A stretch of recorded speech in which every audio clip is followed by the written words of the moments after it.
Today is the 12th of February 2023, and I am one of your hosts for the Pressing the Points podcast. With me here, we also have...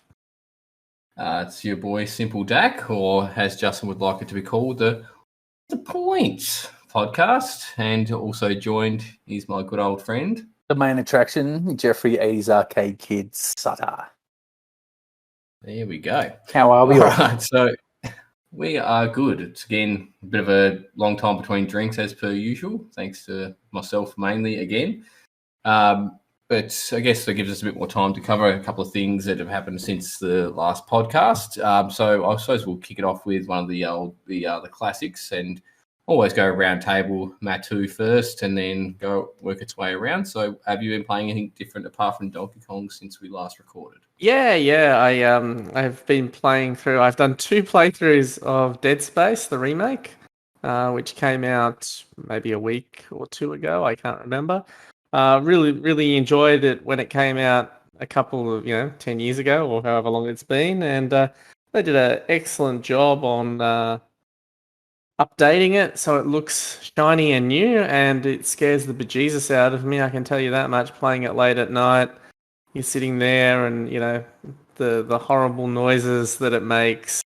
It's quite an effective game. Yeah. I was going to say the missus says that about me sometimes, but and that's been like the main thing you've sort of played. You haven't been sort of playing anything else, or practicing. You did a million point game on Donkey Kong today. Yeah, but it was a very disappointing game. It broke my heart. I'm still like, I feel this deep wound inside of me right now from it. It sucks.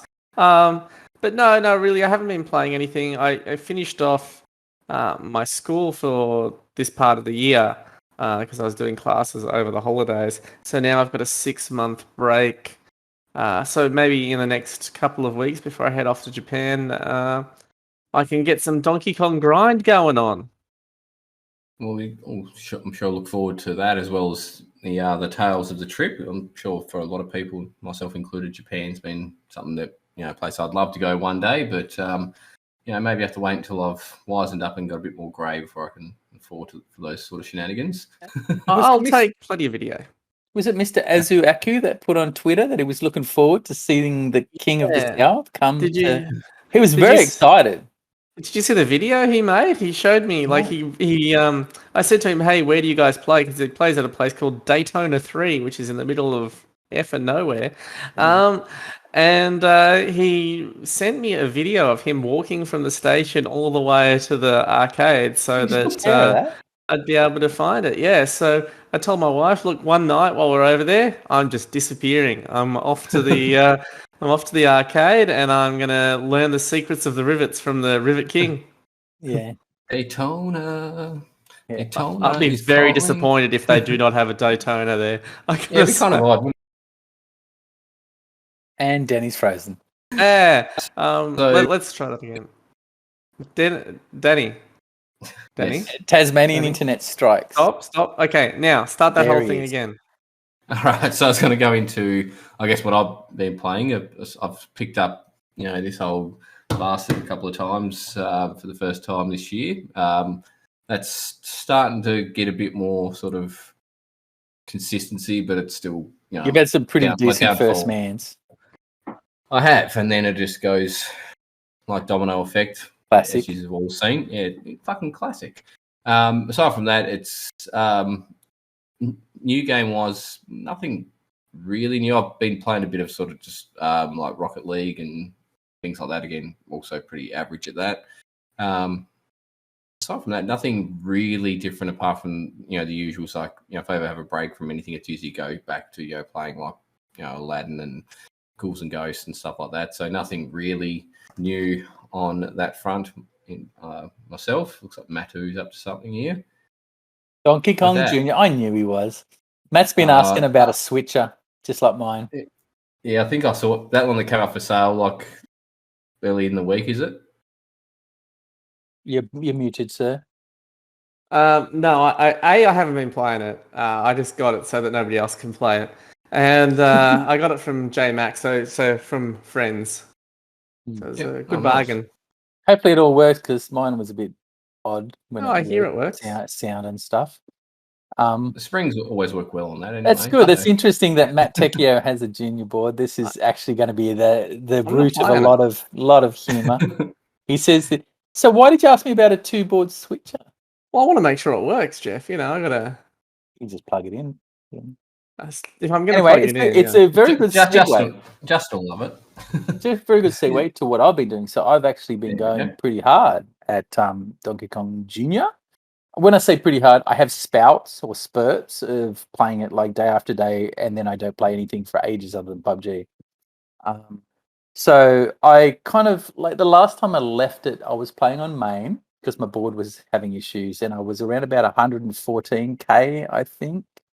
And then I just kind of stopped playing again. I've recently, Dennis, we worked out what the issue with the board was. It was doing a lot of resets. It was just, we had a bent Z80 chip. So a replacement Z80 just fixed everything.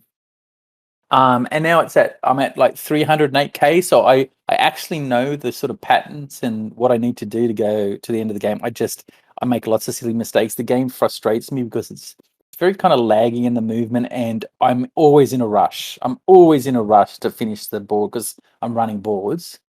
And I just keep dying, but I'll get there. I'll do another spurt of it. I did it a bit yesterday, and then just got so frustrated I just switched to DK and ran boards. But it was good. And just got a lazy another kill screen. Just another lazy kill screen, which apparently Matt stopped counting his. But I stopped counting years ago, mate. 6.9 for me. There was a 0.91 when I died on the kill screen.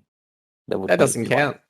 It's 0.99. It didn't count for me when I got my million and didn't have official 7. I walked into a barrel. Same thing I did.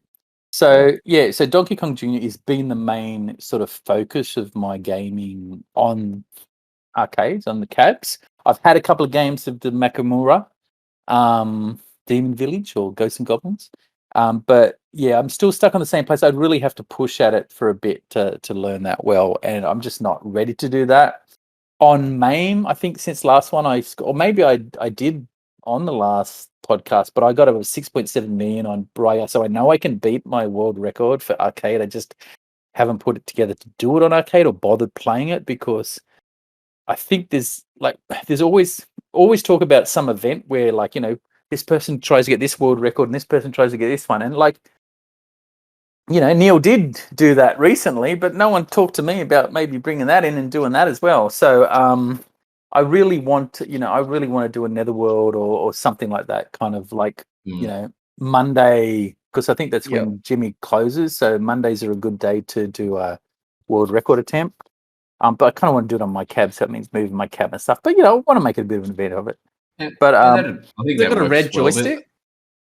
Yeah, I was going to say, you've got a red top on the joystick. Just wanted to check what the joystick looked like. Yeah, there it is. There you see there. There you go. You know, Donkey Kong one is not red.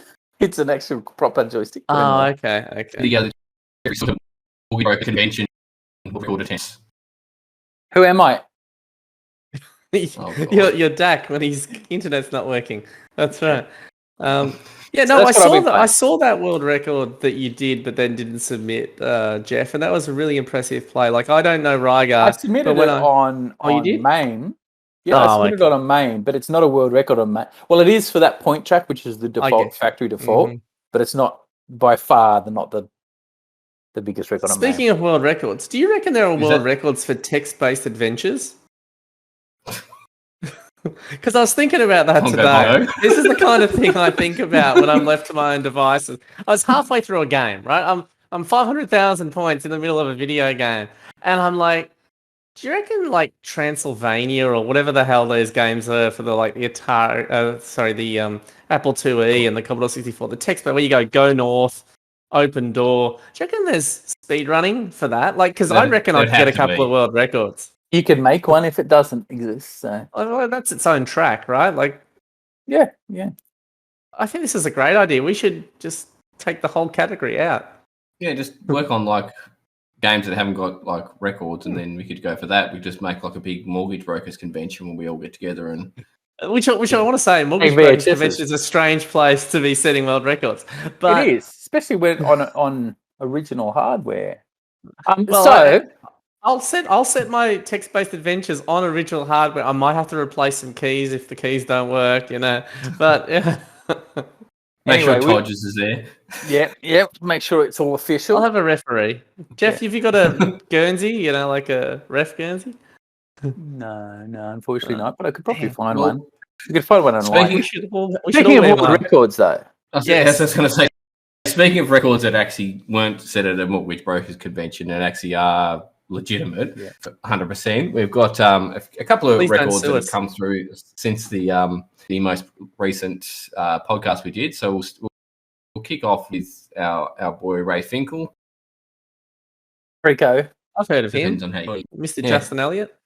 That's the one. Recently getting the Crazy Kong world record. So I guess Crazy Kong, for a lot of people that may not know, is kind of like a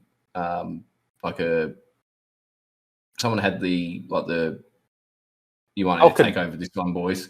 Oh, I can go. Yeah. Yeah. So there was a chip shortage back when arcades are really popular in Japan and the US. So, during the period of time that Donkey Kong came out, Nintendo wanted to produce more copies of Donkey Kong, but they couldn't because the chips were unavailable. So another company, I believe, was it Falcon? Yeah, a Japanese company. Yeah, they were sitting on some ROMs, and they're like, "Hey, what about if we do a deal? And what we'll do, right, is I'll create not a bootleg, but a licensed version of Donkey Kong that's approximately the same, and we'll run it on my hardware, and we'll share the royalties." And I think the deal was something like we'll only release it in certain territories or something like that, which they reneged on and got in a lot of trouble for. But it's Donkey Kong, but worse. So the graphics are worse, the sounds are worse, but the logic is pretty much close. There's a few bugs, but and it's called Crazy Kong, obviously. Yeah, because it's not Donkey Kong. It's crazy. Yeah. But what was the actual score? Does anyone have that handy? I know it was about 800. It was big. It was huge. 884, something like that. It was pretty big. I can't remember what it was, to be honest. But for that game, it was pretty big.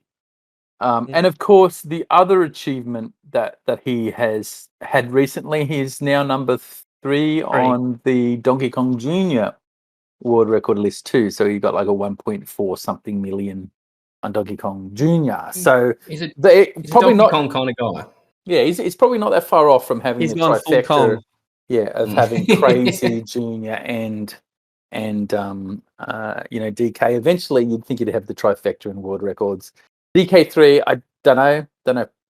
He would. Oh, that's an interesting game. Look, I'm throwing this out here right now, boys. Big Kong is mine. All right, the world record of Big Kong will be. You can have it. You can have it. It's a man's game. That is a man's game. Actually, you showed me that one time, and I did quite enjoy playing it. It's pretty messed up. I didn't enjoy something Crazy Kong, that you'd enjoy, like suffering yourself through, Geoff. Yeah. I feel like you'd enjoy. Big Kong I enjoyed playing. Crazy Kong I couldn't stand because it's almost too close, but it's so bad. Like, you get up to the top, and I was doing Kong things like standing the right side of the girders near the ladder. But guess what? At the top, there's no girder above you, so the barrels don't go off. They could come onto you. So it's just these habits that you have to change just for this one silly game, and it's like, I don't want to do that. So I heard there were some other world records that happened recently. Yep. So Neil, so we'll talk about two things there. So Neil Can's got the Strikers 1945. Yeah. He did an event at Netherworld right after Aaron Rayner did his 24-hour Miss Pac-Man-a-thon. That's right. Headspace. Yeah, which is a sort of space that deals with, what is it? Just depression and mental issues. Mental illness in young people. Mental health. Which is important stuff, right? Yeah. Like if anyone here is listening to this podcast and doesn't have mental issues, I'd be surprised. But yeah. So he raised over 10 grand for that. But following that, so that was a 24-hour thing. And I want to point out that Tanya Lowe also, just to be by his side that whole time, sat there and did a ladybug, and I think Quicks too or something. They were playing that side by side to support, and Adam Lee also came in the middle of the night to help out because it's very, very hard to do a 24-hour in the middle of the night when you're so tired. The other thing that happened at that event is, like I said, he raised over 10 grand, but he made the foolish mistake, and I'll show you a picture of saying that he would shave his head if someone donated $1,000, and someone donated $1,000.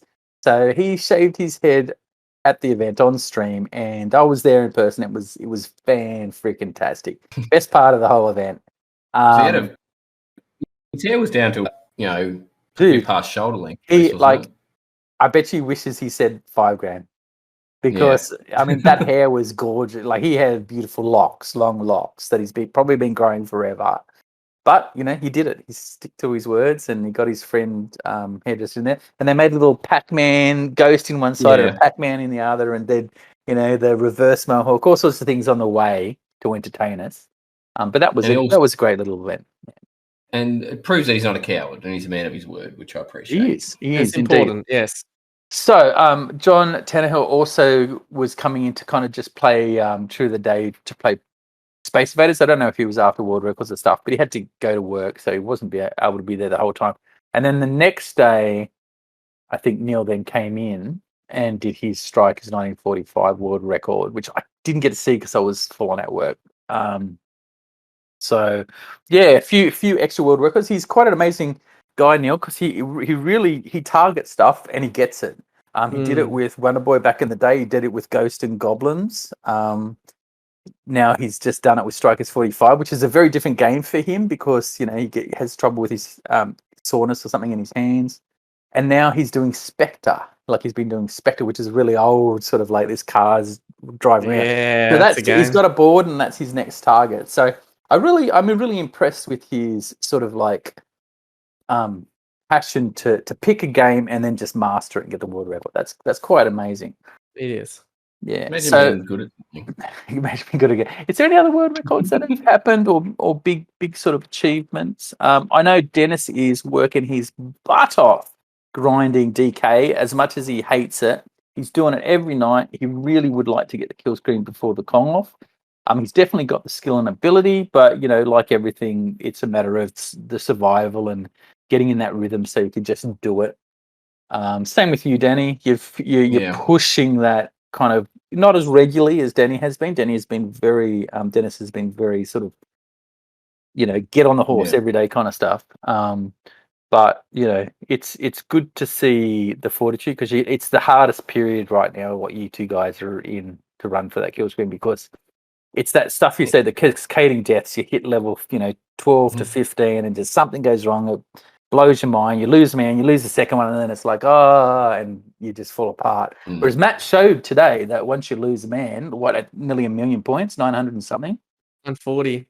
Yeah, but you did sort of get back into it, but then it kind of fell apart. Look, I haven't been playing regularly, right? Yeah. And so when you don't play regularly, things become not as second nature. You're not as comfortable. And so I found that when I got pretty deep into it, I started to not be comfortable. I was things felt wrong. Yep. Because you're not doing it every day. You're not feeling... if I had the mindset I had at the first half of the game, would have strolled to the end. But my mindset is a big portion of it. As you know, it can, especially when you're grinding, like the stuff that Dennis and Danny are going through right now, where they're grinding, and they're going, okay, I'm getting close to my goal, and then it's just pulled, like the rug is pulled out from under them. It's heartbreaking, right? Like it's because they know that they've got it in them to do it. They just need that right game. And so do you remember my level 16 Pi fiasco 600? Like it was just, I was at a point where I just went, just not going to happen. I don't have the ability. And then come into your streams when you got close to it and go, oh no, he's near the pies on 16. I'm out of here. Yeah. So speaking of Kong, because we seem to be on that track, I guess, Dennis, you have some dates and stuff for the next Kong off. When's that happening? Did you just call him Dennis? Did I? Danny? That's okay. Danny, Dennis. Jack. I don't have the dates here, but again, I'll sort of. I think it's the 17th of July. It's nearly always the weekend of July. 17th of July. Yeah. But yes, it's sort of. I seem myself personally. I think Dennis would be the same, and you guys might have been the same when you were trying to get to that that goal, it was like you can have a really good, as soon as like it's that cascade effect, but it's like because you can't stop thinking about the death that you just had. Yeah. And then or when you get down to like, if I'm down to my last man, I'm on like level 12, I pretty much have already given up that it's going to happen. So you sort of reserve yourself to be like, well, the game's over. And then that's just, as soon as one goes, it just goes, nah, bang, bang, bang, bang. Because Dennis and I are probably on about the same sort of plane. Like, score-wise, there's a bit of a difference, like our highest scores. But again, at the end of the day, that's just, They're the breakaway games. Yeah. But yeah, I suppose if we're going to talk Donkey Kong, if you guys are happy to transition, we can do a bit of a recap on last year's Kong Off 5, as we've sort of gone to talk about it a few times in the last few podcasts, but we haven't actually got around to it. And we can sort of do a brief synopsis. I've got a list of the players here who made the top 16, and we can sort of go through anything that we can sort of, I guess, recap from the event and work our way up. And ironically, Dennis was number 16, right? That he was.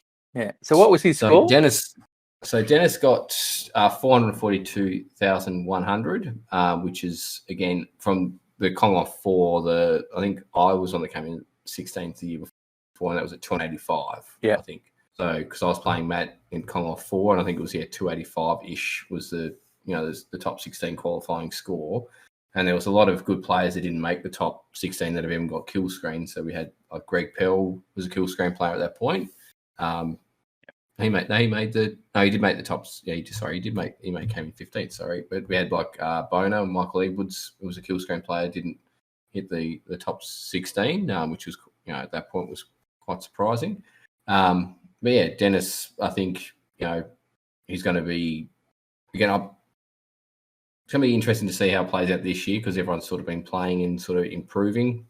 But up from there, we've got Greg Pell, who got 465,900, which is a pretty, that's a pretty epic score, in my opinion, to be able to put up an event like that where you've got, one day of trying to grind, and especially if you're not as sort of... And Greg's a kill screener, yeah, 100%. And then up from there, we got Mr. Pac-Man himself, Mr. Aaron Rayner. He got 267,200, which was his PB up to that point. So I think that was a real, good grind. And he didn't sort of participate as much as well. So the few games he got, he managed to get, into the top 16, which I'm sure he's very happy with. Then we got 13th. We got, I might mispronounce his name though. We got. Is it Mike Cooligan? No, he was higher. He went right up. Philippi. Jack Philippi. Jack Philippi, that's the one. Yeah, he's selling his Donkey Kong machine because he can't fit it in his. But anyway, continue. What did he get? He got 481,100. Yeah. And then up from there is his right hand man, J Mac. Yeah.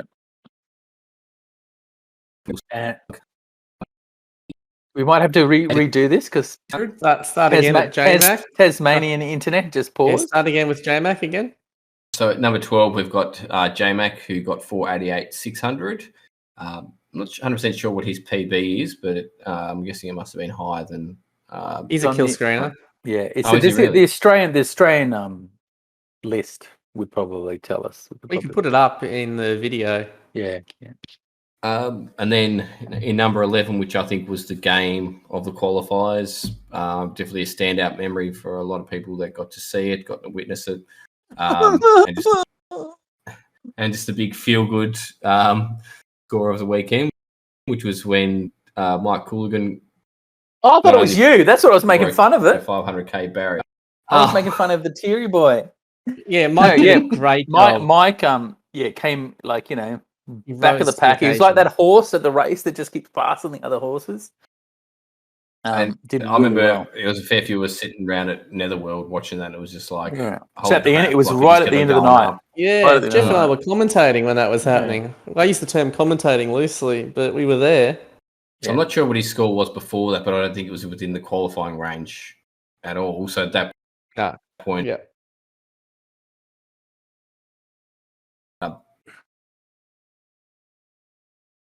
Mr. Freezy, man. Games. I just remember us when we passed that 500. Like we all, I think there's a video of it. We all just sort of, we're cheering him on big time. Up from that, in number 10, top 10, mate, the crybaby himself, me. It was with 584 200. I remember that game. It was when Kibby got his PB. We were both on 1 and 2, and we're sort of just egging each other on because it was, RNG was pretty rough. So I was beyond stoked to get a score anywhere near that, even getting over 500,000. I was, very happy with that result. And up from myself, we've got then Tagster. He got 634 900. Tagster got a kill screen not too long, I don't believe, before the Commonwealth, maybe within the 3 months or so. Yep. Oh. And in number 8, we got Kibby, the Kibbler. He got 667 even, putting him into 8. So I don't think he does much playing beforehand either. He sort of does it. But he's very good gamer in general, you know. Then number 7, which was, I guess when it comes into, where they sit on the list, it's, you wouldn't think that Barrow will be down at number 7, but that's still a very solid game. He got 707,400. Just goes to show drinking beer. That top 8, like, it's just, the difference in where it was the years before has just gone exponentially, up and up. Then from there we got Neil, who got, is it 759 900? Yeah, and the next day he got his first arcade kill screen on the Monday after. That he did. He'd already had a main version. And then, because Neil got his about early 2022, if I'm not mistaken. It was around. It was definitely early last year, if I'm not wrong. So he had that. No, I think it was sick that day from work. Okay. And then top 5 now we got. Oh no, it would have been before the Kong off. So yeah, I guess it was. First quarter. It was definitely before the Kong off. He got it. Yeah. I thought it might have been either late in 2021. And then we got number 5. We got Alan Stoll, who got 796 500. So I think that was. He was sitting next to me and just kept going and pushing me on. It was great. He kept farting during the event. He did, but that's Alan. So. Brian Allen. All right. Yeah. And then we got, which was pretty heartbreaking to see, was Paddy Silver. He got 34 900, which I'm pretty sure was like level 21. It was very close, at least, if I'm not mistaken. Yeah. And they had, obviously, and then of course the last 2. Yeah. Well, last 3, getting there. 3. And we got Shane in number 3 with 862 600. Which, again, that must have been pushing it pretty close to... That must have been early level 21, I'd have to imagine. Oh, didn't he kill screen? No. Doesn't he always just kill screen? No, because I took Not this time? Aha, okay. Oops. And then number 2, Geoff Suttor, even him, who got the only kill screen of the competition. So he bagged the kill screen prize, which that was a very impressive event at 892 200. It was my target for the event, I did 2 speedrun kill screens like about a week or so before on the same day. I think they need to change the price from first kill screen to highest scoring kill screen. You got to get a kill screen there first, Techhio. So that's true. That's true.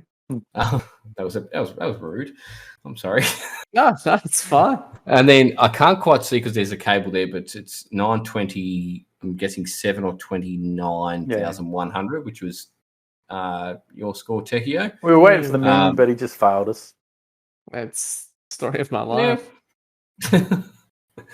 So from there, it obviously goes into the kill bracket. So, first place 16th, down. Knock the barrier out. Yeah, you did. So we Thanks got for the money. Yeah. So then we had Neil go against Mike. Neil coming in at 132,000, which against Mike's 102 105 200.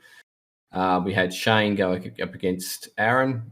Shane getting the win at 117,000. Aaron at 106 300.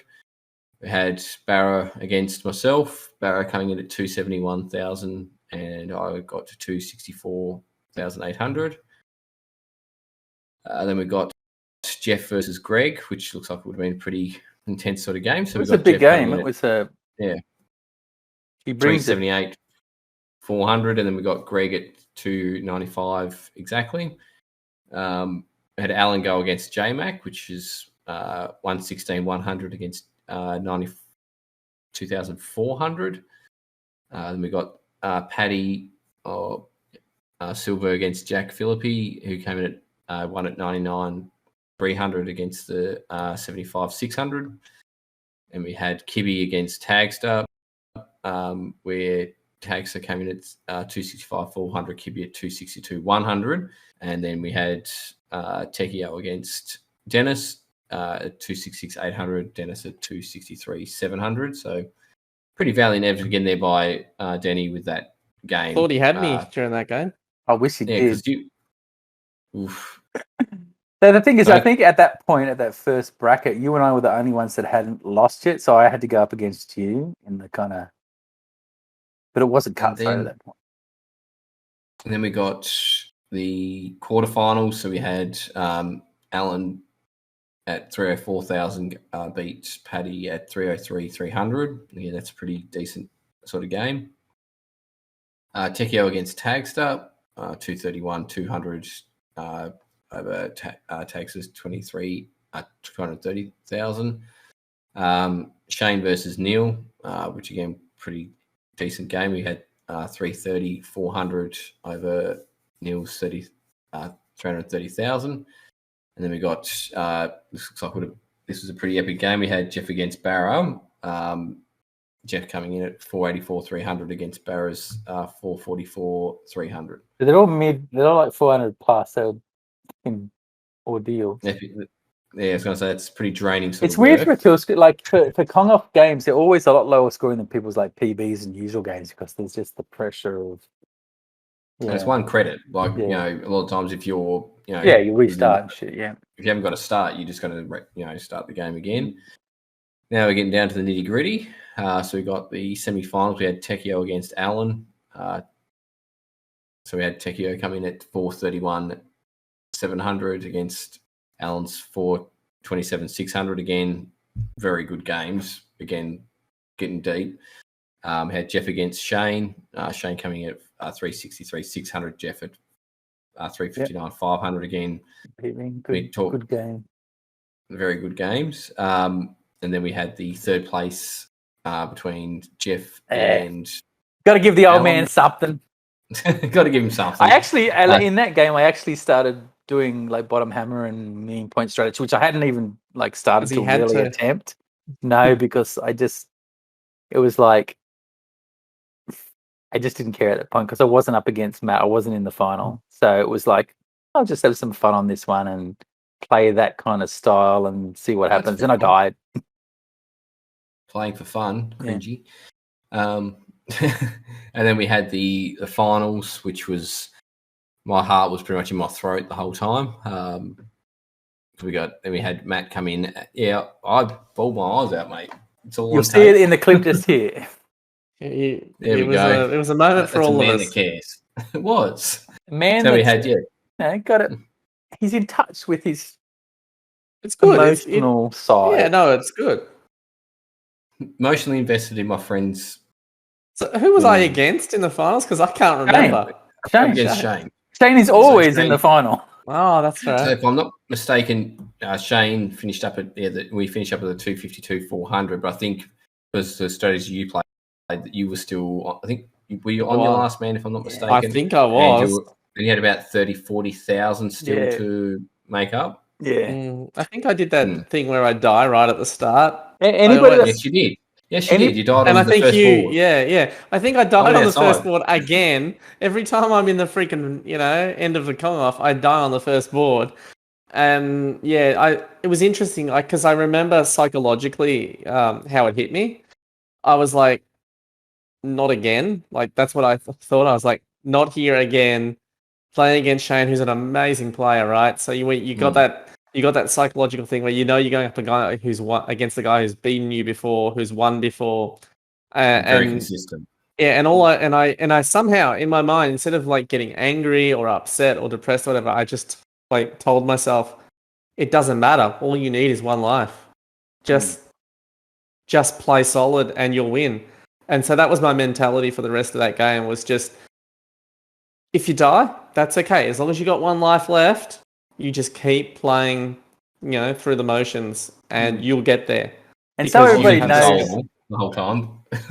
And so everybody knows for next time when they're up against Matthew Techhio, his tactic is to make you play more pie boards and rivet boards than he's playing. So that's his tactic. He wants you to run ahead, run boards, and do that. He just cruises around with the bottom hammer and waits for you to die. It's true. Just so you know. And then when you die, he just calculated goes past. Yeah, I just work the numbers in my head. So when you're dead, I go, okay, so I'm on this level, you're on that level. What do I need to do? How hard do I need to push? Yeah. I did not know that insight, but it makes sense. But again, I was inconsolable the entire time the finals were on. It was beautiful, sir. It's a moment I won't ever forget. I was when you were playing, I was sitting outside like, don't talk to me. I'm just like, I didn't want to be around it because I was like, I can't see this happen. Because I was like, if you die, I'm like, that's it for me. Thanks for watching. Bye for now. But that was a good wrap up. That was, a good little event. AKA 5, a very good one for Matthew. What do you reckon for the next one? I reckon you'd have to think Geoff's got a pretty good chance, huh? I don't know. It just comes down to, so I'll certainly be probably do my running the boards tactic to get in the qualifier.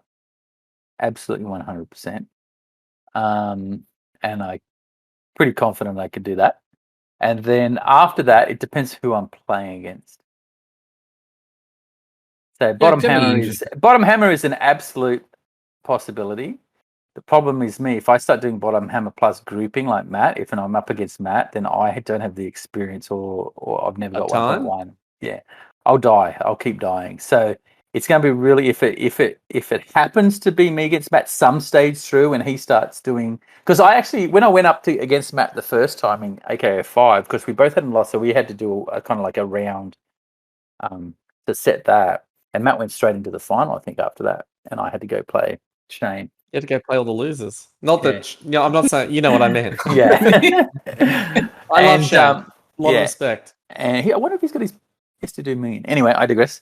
But I was just watching you like a hawk to see if you were bottom hammering. That's all I cared about. And you weren't because I wasn't. Because I talked to you afterwards. I was just running. I was waiting. Yeah, you were doing your waiting game. So it's interesting if the next one's going to be a real interesting sort of psychological thing, I think, because for me, less than Matt won't give a shit, but for me it will be. But that's fine. I'll probably, like anybody can bomb out early in Kong off and not get there, and that's the hard fact.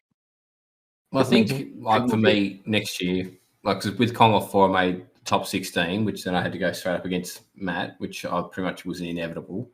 So I was like, well, last year I was like, well, I'll, play a bit, got a bit better or whatever. So I made the top 10, which I was like, there was a fair few, great players that I scored higher than. But then, of all people, I'm up against Barra. So my goal next year is would love to not have to have my first round go against someone who I know I'm definitely got no chance of beating. Well, you got to get higher in the list. Yeah, that's why I made top 10. I had to go against Barra. I would have played anyone else. It's true. He shouldn't have been where he was, right? But exactly. It's the next one's going to be just another interesting event. I think I'm gonna I don't know. I really enjoyed AK5, but I think the next one is just going to be that extra year worth of knowing you guys and what you're doing, and it's just it's going to be fun. It's all about just seeing everyone. That's the main thing. I think we all enjoy it more than the competition and anything that happens there is seeing everyone each year, which that's the main driver for me going up there, to be able to make the bracket, that's I really think to make the bracket, I mean, I think it's probably not going to be too dissimilar, to be honest. I think it's going to be 400 plus top 16 bracket. Whether it pushes to 500 plus, I don't know, but definitely 400 plus. Similar bracket. I don't know how much more it will push, but I know that anybody that wants to get in the top 16 is going to have to bring their close to, their best game. It's going to have to be like, I reckon there's quite a few people now that could probably kill screen, grinding out a day, including someone like, Neil. It depends on how much you're playing it beforehand too. People will be practicing beforehand. And like if Boner gets off his butt and starts practicing and just throws out another kill screen before on main, then he'll be in better form for it and he'll be a threat. I think Boner is always a threat. Yeah. I think that like the same, like if you looked at the top 18, say, scores, I think it's going to be the same, but the positioning may slightly alter. It's like you've got your guaranteed. I'd say your sort of guaranteed sort of top fives would be obviously Techhio, Geoff. If Alan goes, if he needs to, we all know that he can play to that point. Barra can play to that point. And then Shane. Like you sort of your top five. I think you're gonna add some more to that. Depends on how many times. Neil's kill string twice. Well, let's say that those people are definitely going to be in the top 8. Yeah, we'll put it that way. If you look at that list, how many people have? And I'm not counting kill screens. Okay, I'm not bigging it up. But how many people have got more than one kill screen, or one or two? So that's kind of the telling tale of who's kind of in that top bracket at the moment, I think. Like you look at Shane's had multiple. I've had multiple. Matt's had God knows how many. Alan's had multiple. Whether he's in form or not. The first Australian, the best Australian, and the only Australian ever to get a kill screen on a Donkey Kong cabinet. A world record. Painted it red. I loved it. George Lutzy sung a song about his cab. Right. Well, let's probably wrap up that. But that was a lot of Kong talk. Middle of July. But hey, we had to do it at some stage, and we'll probably do it again before the event as we look at the people that are grinding to try and get back up to skill levels. So what have we got from our mailbag, Danny? Well, funny you say that. We've got a letter here from a lovely young listener who's quite a fan of the podcast. Letter they actually mailed in the mail. Yeah, they mailed it directly to myself. That's how we receive emails here in Tasmania. It still comes through paper-based. Oh, well. So, dear Pressing the Points podcast, I was really interested as to how you came about your usernames or handles and if there's any stories behind them. Signed Anonymous. So we'll start with, as usual, Mr. Techhio. Me. Well, there's no real story behind mine, right? Like, we've all been playing games for a very long time, and at some point, you play a game. I used to play a game like a MMORPG. It was like a Korean-based RPG back in the day. And you had multiple characters, right? So, you use one name for one character, then you got to come up with another name for another character, then another name for another one. And it was literally just throwing letters into a field until something sounded like it was actually a name or a word. So there's no wonderful story there. I've held on to it just because there's consistency. I think at some point maybe like I use it for my Xbox handle. And then once you're committed to a handle, you want your PlayStation one to be the same. You want the next one to be the same, your Steam one or your Epic Games one or whatever. So it's just something that's stuck, and I wish there was a good story. So his handle is Lyrial, and to me, I always thought it was something out of Zelda or something, because I never played the Zelda's games. Lyrial, it sounds like someone with a violinish weapon that sings. Sure. That sounds beautiful, actually. Yeah. I can go with that. Because that's what I always thought it was a play on, because there's the Lionels in Zelda. That's what I always thought it was, like a play on the Lionel. I've had it for like 20 plus years. So it doesn't have... I've had people tell me that it sounds like some Elvish bullshit. I'm like, yeah, sure. Okay, that sounds great. I wish I had a cool Have you had any others? Any I others? have. I've had Tell us Vensa. some. I've had Vensa. Zentry, XEN, TRI. I've had a rolls off whole the tongue. bunch of... Yeah, doesn't it? I've had a whole bunch of them, but, you know, none of them really matter. They don't hold significance other than that I've held this one for a long time now, so I might as well stick to it. Wish I had a cool one like Boner Force or something like that, you know? Yeah, or one that you'll regret, you know. I'd never regret that. How about you, Danny? What have you had? Well, mine's Simple pretty Dak. much, has always been the same. So the way, like, the nickname Dak came about, it's maybe 10, 12 years ago, around that sort of time frame. You hang out with, we used to get quite into, playing player N64. Like, we'd all get together and play either like Mario Kart or Wayne Gretzky's 3D Hockey, which, if you haven't played it, 100% one of the best arcade style multiplayer games you can. Don't think about where the puck is going. Think about where the puck is going, not where it is. Wayne Gretzky. There you go. My boss used to create that shit all the time. Keep going. Yeah, Wayne Gretzky's a great man. So, like, sometimes we'd be playing and be like, oh, well, we should get pizza, or go get a few beers or anything like that. And sometimes it'd just be like, oh, who's got the money at the time, and I'd be like, oh, yeah, I've got it. And then there was that classic, I don't know if you remember from like it stems off the Star Wars episode of Family Guy. It's just like, Dak says he's got this one, and then that's where I got the nickname Dak from, because it'd be like, then it'd just be like, Dak says he's got this one. So that's where Dak came from, and that's sort of stuck ever since. And then obviously you're a simpleton, so yeah. So basically, I was sitting around at my mate's place, and I was like, I hadn't had Instagram up until that point, and I was like, I've got to think of like a username. And if you guys have ever seen the Tropic Thunder movie, The Simple Jack, like the Ben Stiller character in the movie, where he's like playing basically when you go full retard.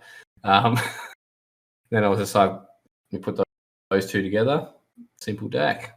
That's how I got mine. Nice story. I wonder how Geoff got his. I can't understand where 80s arcade kid came from. Yeah. Actually, that was a late entry into my that was actually because I needed something for Twin Galaxies.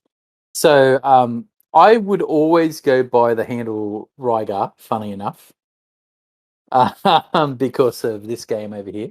No, but I did it for years. So like on Xbox and that, I was Rygar, and I'd always get it, like without any numbers or anything, because no one would ever pick it. But I did something one time where I wonder why, because no one's ever fucking heard of it, mate. But I did one time where I tried to change my name on Xbox to something else. And then when I tried to change it back, it wouldn't let me have it again. It was like had to be some number after it, which really annoyed me. So then I did Rye 64, what's the GA? 64R. Rye 64R, which is Rygar, but just late speak, whatever. And so that's annoying me because that's what my Xbox is. No, I never use Xbox anyway. But Rygar was there ages, but a long time ago, I was playing Counter-Strike, like 1.7, 1.6, I can't remember what it was. And we had a team of just dickheads, really. We were called the Druids, and everybody had a name, like this Druid and Sleepy Druid and this Druid and that Druid. And I picked a very embarrassing name. For some reason, I was Sexy Druid, as you can imagine, Sexy Druid.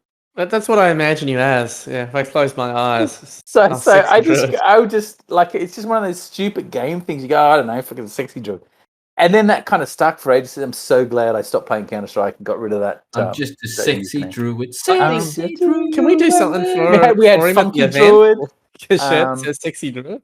There was quite a few druids, but yeah, you just had that casual sort of Counter-Strike thing going. But yeah, other than that, and then obviously when I didn't have any cabs at home since I was young, and then I got the Rygar one as the first one, and then I wanted to put a scooter up in Twin Galaxies. What's the name? Oh, I guess I was a kid in the 80s and I played arcades, and it's Twin Galaxies 80s arcade kid. And then it kind of just stuck from that. And that's what I've kind of used as my handle for pretty much everything because it kind of defines exactly who I you are was. as a person. Yeah. I think once you've sort of got that, set username, you couldn't it'd be weird to try and change it because a lot of people know you as that as well. Yeah, like when I play PUBG, no. I'm 80s. They call me 80s. That's Yeah. my name. Or not really arcade, just 80s. Yeah. I suppose like the only other different thing, I suppose, with like your with my username, a lot of people still refer to me in real life as Dak, or talk, say Dak, like I don't say like, oh, hey Lyrial or hey 80s. Yeah, we say hey Matt, hey Geoff. Yeah, we don't do, but you Whereas, are Dak. Yeah. Yeah, I think Dak. so it's a short thing that just it goes well. It's a great nickname. It is great. At least they don't go, hey, simple, Hey, simple. Well, that's pretty much how that's in my own time when I'm thinking to myself about how much of a simpleton I am, especially when I'm playing this. I'm just like, we're all simpletons. So. That's good. Any more mailbags, well, or that's pretty much it? Nothing in the mail, but anonymous. That's your question answered. Until next time. So where can they write to us if they want Australia Post to send you a letter? Here? It's pressingthepointspodcast @gmail.com. So please send in more questions because, again, we would love to answer them for you here. Not spam. Not that we ever check that, but we'll check it. But moving on from that, there's a subject that, again, any sort of classic, gamer that, wants to play anything that's from the past, we're all very familiar with, having to use the old emulator on the computer. And some emulate things a lot better than others, such as when McDonald's tried to bring out the Mighty Wings and tried to emulate the classic Wicked Wings at KFC. I don't know if any of you guys remember those. Weren't the worst, weren't the best. A bit like the McBites. They're not fucking popcorn chicken, bruv. No, they're not. So stop trying to stay in your fucking lane. Stay in your lane. That's right. Yeah, exactly. But speaking of emulation, you guys probably have a bit more experience going back potentially than I would. So can you guys remember the first time you tried to emulate a console and how that was and, the challenges you came across? We'll start with, again, as always, Matthew. Me? No, go Matt. We can start with you, Geoff, if you'd like. No, I'll just go on forever. Start with you. So will I. So, look, I remember the early days of emulation.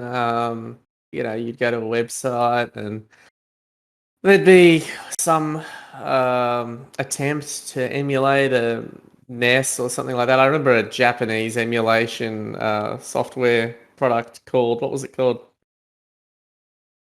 Oh, nope, I can't remember the name of it. So that was a bad story. So I remember that was the first one I played around with. And if you were lucky, I think it was actually SNES emulation because I think that's where everyone was interested. And, maybe you could get a few levels of Mario in or something like that, and then it would crash or was, didn't support everything. Same with, I remember early days of like Game Boy emulation and things like that.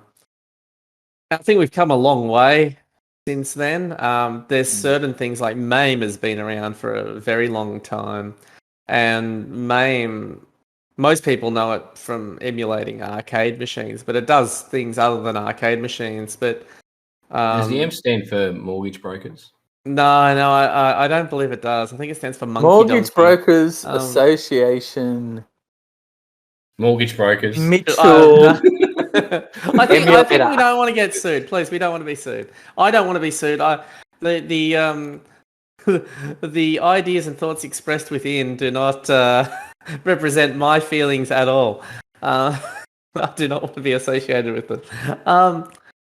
So I think those things discussed on the podcast with Techhio. Yeah, exactly. This is not my personal opinions. All right, whatever these two say, do not reflect my personal thoughts on any matter, whether or not I do agree with them or not. So I think, early days I was trying to play games that I couldn't get in Australia because, we're the land of PAL, right? 50 hertz PAL. I'm sure you've all experienced the joy that is 50 hertz PAL. Right. Instead of going to the effort to convert their games to run at the right frame rates in Australia and the UK. What they would do is they would just slow them down like 13% or something like that. So the music would sound different. The game would run slower. Sometimes it would be okay because like there'd be a game that had a lot of slowdown because it was trying to do too much, and you slow it down 13%, runs great. But in saying that, I think some music actually sounds slightly better slowed down just that little bit. Like from what I've experienced. Game music, or do you mean in-game music? Okay, because you're not getting your Michael Jackson and you're slowing it down 13% and going, No. There's a couple of levels in like in a few, because I was playing a lot of like I played a lot of NES. Like there's certain games that I played that Mega Man, like there's a couple of levels on that where the music actually sounds kind of better, slowed down a bit. Or when I modded my NES to be able to taking out the lockout chip to be able to play some of the NTSC games when they were actually forced to then slow down to the 50% power. Like some of those music actually sounds kind of better with that slowdown, but that's the only thing apart from music. And some the shit. Some games actually got proper conversions. I think ones that they cared a little bit more about. Like if you go back and play Mario, there was a revision of Mario for our region that was at the right speed. And when I played that the first time, I was like, what? No, my memory, because I played the crap out of Mario Brothers, right? My memory of how the game played versus what was happening on the screen was just totally out of sync. And really emulation, you're actually talking about PAL versions of Nintendo. I'm starting with that because what I wanted to say was because we lived in a PAL region, we didn't get a lot of games, right? That maybe America or Japan got. So when we got to like let's say you got your Mega Man 2 and your Mega Man 3, right? For the NES here in Australia. You didn't get the next Mega Man or the next one because they're like, well, it's not worth our time releasing it. So I was like, I want to play these games that I've never been able to play before, especially Super Nintendo RPGs. Like we got Secret of Mana, but we didn't get Final Fantasy VI or whatever, and I wanted to play those games. So I remember that's where my start with emulation was. It was like, I want to play these gems that apparently people tell me are so good. Did you find an emulator that could do that? It's something that was satisfying. I'm going to tell you something. My first job, for 1 hour a day, I had to sit in for the receptionist when she went to lunch, right? And I used to spend that hour on her computer emulating Super Nintendo games because it's 35th floor in the middle of the city. Nobody's coming up to reception. It's a great job. Yeah, I did a great job. So I found emulators that could do it to all various degrees. It was really interesting in the early days to see the continual improvement in the emulator because I played through a bunch of games without sound because sound came generally after. Do you record the name of it? This is the one you don't record the name of the emulator. The one for the Super Nintendo, by that point, I think it was like SNES 9X or whatever it was at the time. But there was Nesticle for the NES. Do you remember Nesticle? Yeah. And there was Genesis for the Genesis. And they were, really good. And there was ZSNES and stuff like that. And then, people just kept improving, and then you end up with like BSNES and all that kind of stuff. And nowadays we're blessed. But I could talk forever. What about your first? Yeah, now you're talking. What was your first experience with emulation, Dak? From what I recall, like it was around about it'd be very late 2005 or early 2006. So as you know, like the internet wasn't the best around those possible. And he's paused. It still isn't good because he keeps dropping out. Start that again, Dak. Hang on. He's still not back. We have a big one. Right, yeah, this is a big black hole of Tasmania. It's peak hour in Tasmania. Everyone's watching their Netflix and. All right, let's go. He's back. Oh, he's back. All right. Okay, so my first experience was around late 2005. No, he's gone again. Mate's place. Oh, no. Hang on. Okay, everyone stop moving. We need his internet to catch up. Okay, let's try again. Okay, Well, my first experience with having an emulator that worked was it's doing it again, isn't it? I can feel it. No, it's fine. Oh, so you guys probably just maybe because you're We not stopped moving, moving. like Yeah, it's frozen on me. Keep going. All right, we'll start again.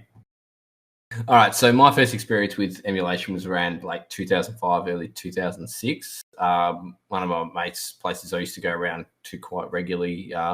He sort of had a bit more of a better computer set up and things along those lines. So I'd sort of would go around there. That's where you could actually watch things like YouTube, which we only had dial up at home, for example, at that sort of point in my life. So we managed to get a few, like I think I'm pretty sure it was like a Mega Drive emulator to work, and you could sort of map everything out. I couldn't remember the exact emulator that it was, but I remember just having that, and then I think we put it onto like a USB, and I took it home. I could put it on the computer at work. You'd have to boot everything up and everything. But I remember just that being, for me, being able to play those games again, not having the original consoles, and it was pretty extensive sort of list. Like I didn't fully get back into it at that point, but it was sort of, I think it sparked me to get the idea of getting back into retro gaming, which sort of plateaued for a little while, but then early sort of 2010s is when it sort of picked up again, and that was sort of the catalyst, was like remembering playing those old games again. Because I think I remember around like 2010, 2011 ish. Then getting an emulator at that time to try and work on a Mac, which was absolute shits. There was no button mapping and things like that, so like you had no choice but to have, for example, like the like your D-pad as your right hand, like up, down, left, and right arrow. So you're playing cack-handed. So that sort of, I gave up on that for a while, and then it was trying to get back into it was probably 2016, 2017. So for that sort of time frame, I was collecting my a retro game. So I was just playing on the actual original hardware and collecting like that. And then trying to get the emulator to work again on this computer in like 27, probably early 2018, just trying to get a lot of things to work, especially getting like MAME to work on a Mac. Absolute headache for someone who's not good at sort of mapping stuff out and all the commands and getting drivers to work and all that sort of jazz. So I had someone sort of help me out and get that to work. Once it works, it's great. But me being able to get from A to B, doing that sort of stuff when it's not just like download, ROM, play, is not something that I'm very in tune with. So, it took me a long time to get, when I first learned Donkey Kong, to get Donkey Kong to actually work, where I could actually be a playable version, because it's sometimes not as straightforward as just, download, emulator, download ROM, bang, go. It's a lot of in-betweens and fart assing around, and sort of put me off, I guess, sort of even doing it for a long time. But, then I reverted back to, well, I'll just get the real thing. That'll save me having to get a headache on the computer. Interesting. That's probably my main sort of experiences with them. Like, again, a lot of the emulation and streaming stuff I do, like at the moment I have my console, so I've got my Super Nintendo, Mega Drive, things like that. Works great with the controller. So for now, that being what do you call them, like what do you call those people that have to play on the original stuff? Purist. Yeah. Much as being a purist is great, you got to have the space for it as well. But that's probably my sort of. What about you, Jeffrey? Wait for Dak to get back. So he's done. He's gone. Am I frozen again? Oh, You're back. Now he's so back. at the end of the day, having a Mac is like having the mighty wings of emulators. Yeah, you don't want to do it. So, being, as you all know very well, I did not play console games. I had a PlayStation 2, but I never wanted emulated, obviously. My first exposure to emulation was obviously MAME. I do not recall when. I reckon it was around about sort of mid 2000s, thousands, I guess. And of course, you know, the games I wanted to get was Rygar and whatnot. But it didn't hold. I think like we've got the luxury now of any modern PC has more than enough power to play most MAME games pretty damn well. Like, you know, with frame rate accuracy and sound accuracy and all those kind of things. MAME is such a mature product now. It's a great platform to have on your computer with a, you know, a bought joystick. Just never buy one of these freaking XRK. Get a nice like Soundwire style joystick. So I think we've all got the luxury of being able to play MAME at almost arcade perfect, you know, style. So that's great. The problem I see with emulation. Actually, before I go there, one of the things I did try to emulate was an Amiga because it had long passed, and that was on a PC, and I tried WinUAE, which was an Amiga emulator at the time, but I couldn't really find like games and stuff for it. I just, in the end, it was just like, couldn't be bothered. Couldn't be bothered doing it. Just for our viewers here, we only endorse dumping I know, your you own just- ROMs, and Exactly, we do not endorse piracy at any point. Everything we talk about here, we're talking about playing backups of our original software. Thank you. Yeah, exactly. That's all. Okay. So after that bullshit, we'll talk about. So I guess the thing that I really want to talk about with the emulation thing is the current platforms that we can emulate on, and what I think people are mixing up. And I'm a little bit of a purist now. I've sort of become a bit of a purist to a degree.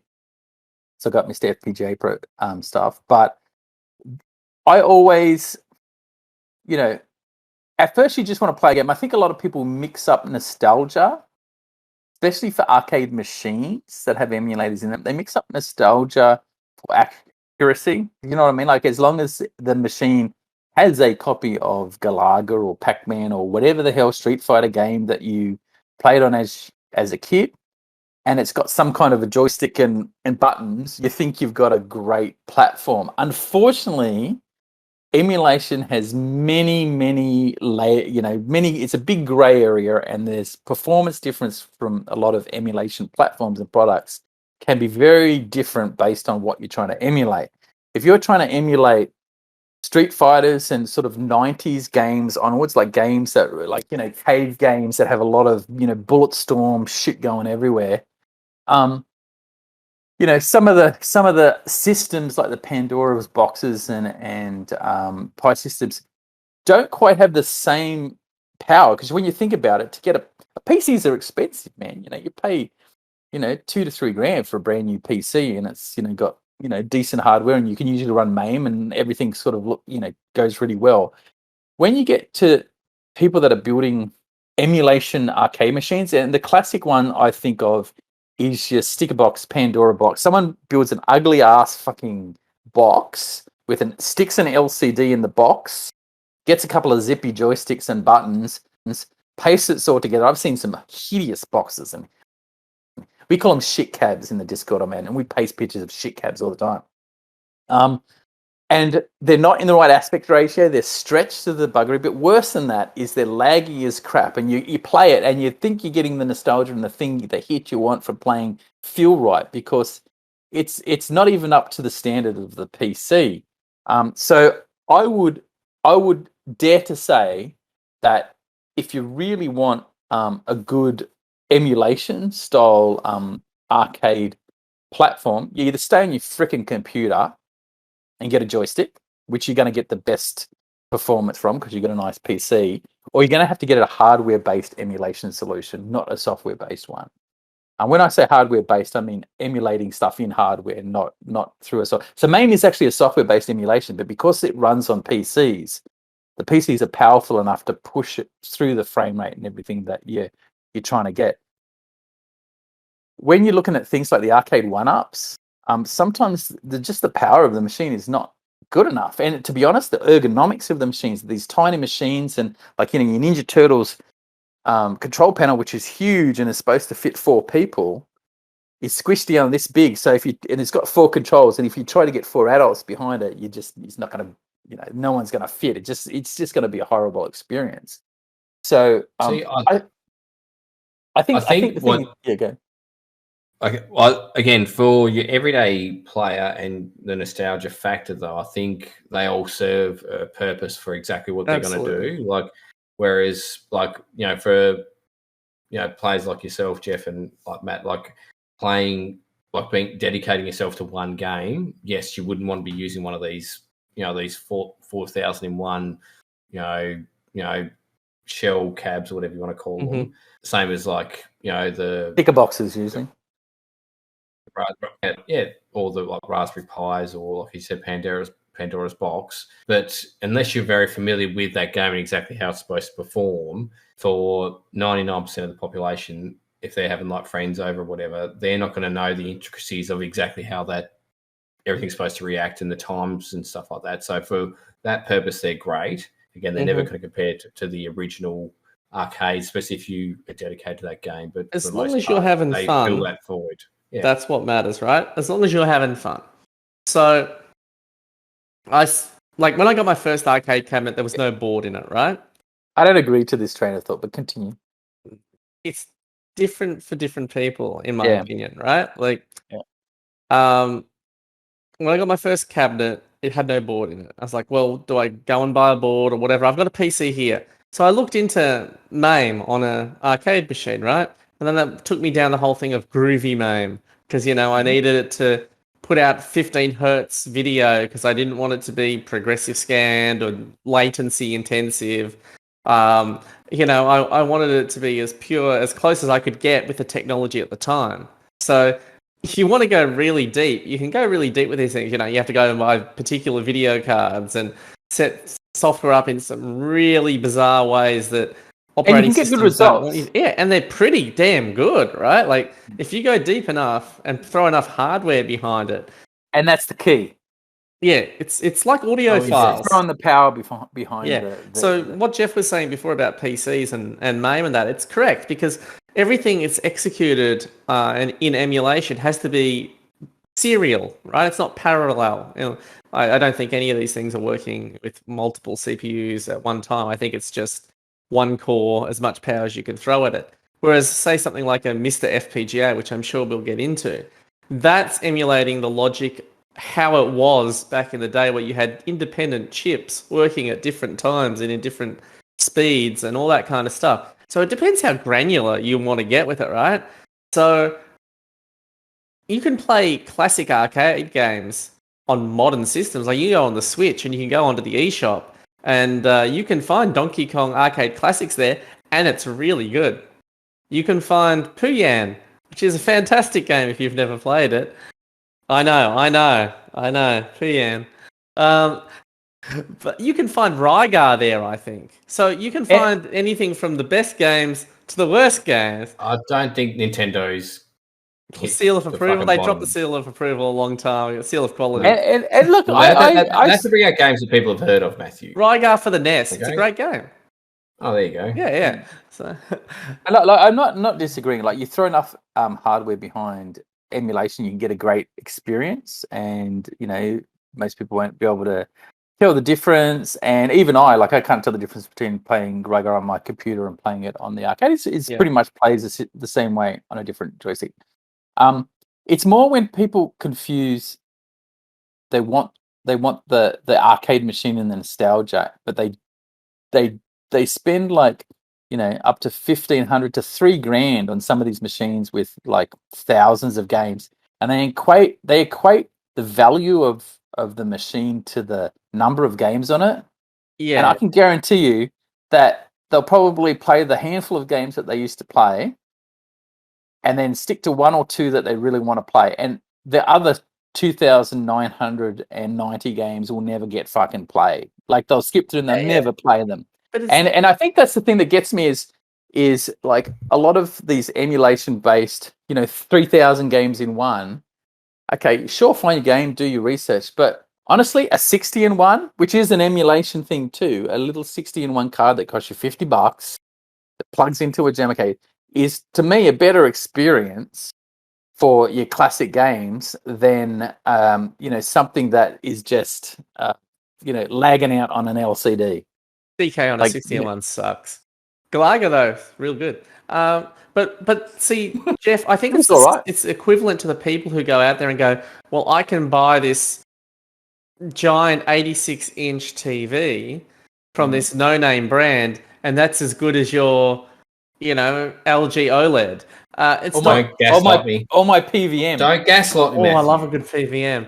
But that's the thing, right? Like, you look at these machines. Like, I was always a real contrast ratio, people. Just for those people that go out there and think my fucking 65-inch piece of shit's the same as your Samsung. It's not. Yeah. Okay. Thanks for. Yeah, I feel like we got a bit close to home there, Dak. No, it is. I've got a great Samsung 4K too. It's like, it's not though. I spend way too much money on TVs, but Matthew Techhio, you're the king. I know. I'm blessed because my wife earns money. So I think TV is a big thing that people don't like, whether it be cabinet, screen, or whatever, right? It's really important to the authenticity, right? And I know what you're thinking, Geoff. So shut up. But like, you play SNES games on your CRT at home as a kid, right? And then you go and you put that on an LCD with like quite a high response time, and you play Sonic the Hedgehog, and you go, it doesn't feel right. It doesn't look as good because you're losing that way that the display was designed to behave, right? You're getting lag, you're getting blurring, you're getting all kinds of horrible things going, and PCs looked one way because their monitors were one way. TVs looked one way because the TVs worked in a particular way. And nowadays we all move to these flat panels, right? And you can say, oh yeah, I've got a ultra wide thing that runs 4K. It's got contrast up the wazoo. But if you put that Sonic the Hedgehog game on a CRT that costs $100 from Kmart, the CRT is going to look 10 times better. So it's hard, and especially if it has scar. And probably not stretched. Yeah. Sideways. Please don't stretch your aspect ratios out. 4:3, 16:9, no in between. I swear there's an aspect ratio blindness in people. It's just incredible. Yeah. I remember like one of the things that blew my mind the most picture-wise was I managed to pick up like the German like CRT, like the Löwe brand. I don't know if you remember those. I do know it, yes. So I managed to find one, like actually pick one of those up for like $50. 2016, 2017. It was a collection. Was a 16:9, but you could still change the aspect ratio and everything on there. Mm-hmm. But it also had like the SCART input, so I ended up getting like the SCART RGB SCART, for both the Mega Drive and for my Neo Geo AES. And the picture on that, like running SCART of a Mega Drive compared, and same with like the Neo Geo AES, obviously that puts out quite pretty high, graphics, I guess, in that sort of graphic. I don't know what you know about the Megs and all that stuff, but you know what I'm talking about. Neo Geo looks great, and the AES was the home version. Yeah. Yes. So run that on SCART. Wow. Not to be that guy, Dak, but SCART is just an interface, and anything can run over SCART, whether it be composite, S-video, RGB, etc. But generally, people talk about SCART, they're talking about RGB. I've had enough. So I've been that guy now. So the main thing I want to do is we look at our options. What are our options for emulation at this point? What are your options for? So let's start with console emulation. All right. So you were saying, because it seems to me that MAME and console emulations have been separated for quite some time. MAME does arcade emulation. Did MAME ever do NES or any of those other? It can do some. Or is there a version of MAME? No, it's just the one MAME. But MAME can do like ColecoVision and stuff. I'm pretty sure. I think the difference was that certain consoles had a lot more interest than others. Obviously, so you're a developer, you want to create something. So people started with like the NES and the Game Boy because they were simpler systems. The Master System, the Mega Drive, and then it goes from there. So people were creating their own standalone emulators. Yeah. And now I think we're at the point where a lot of people use a thing called RetroArch, right? Which is like a front end for emulators. So the emulators are written in this binary or whatever. They're a core, I think they call it. And then you tell RetroArch, I want to use this Super Nintendo core because that's an accurate one, or this one's a fast one, or whatever. So I think most people nowadays, when they want to emulate something, they either get an individual emulator. So they say, oh, I want to emulate the Dreamcast, so I'll go and get this particular emulator and play it. Or they'll get RetroArch on their computer or Raspberry Pi or whatever, and then they'll use those cores to play the games. So I think a lot of people nowadays I see using Raspberry Pis. Have you guys had any experience with those? Yeah, I haven't experienced, but I know a lot of people use them. And I think the deal is they're cheap, right? Yeah, They're that's cheap the thing. to Like set up a Raspberry Pi. or something, Compared to a couple of thousand on a computer to get your arcades, you got a Raspberry Pi. And you still got an SD card with thousands of games on it. So you're sort of doing the Pandora's box thing, but you're doing it on a more, I guess, well, they're pretty cheap too. But you're doing it on that system. And some of the Pi systems now, I think, probably do pretty good. It's just not quite. I think right now your platform choices is Raspberry Pi that I know of, obviously PC main. You plug in Jamia emulators like your 60-in-1 or your Pandora's DX, I think is the fastest and best ones at the moment.